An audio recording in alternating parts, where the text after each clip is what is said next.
Masaibu ya Onyango. Afadhali Manonyi amerejea. Unajua Manonyango ana tabia mbaya sana. Kwa nini Gidi? Yeye hupenda kuchungulia watu wakiandika SMS. Hasa kwa matatu.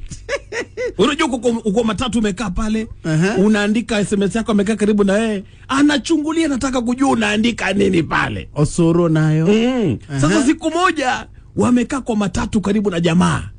Jamaa anaandika SMS yake pale, lakini Onyango anachungulia.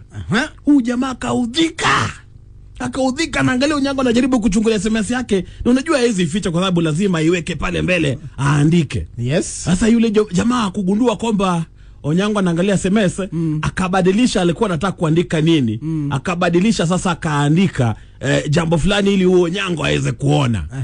Jamaa unajua aliandika nini? Habari mganga. Hii nyoka umenipatia inanipatia shida.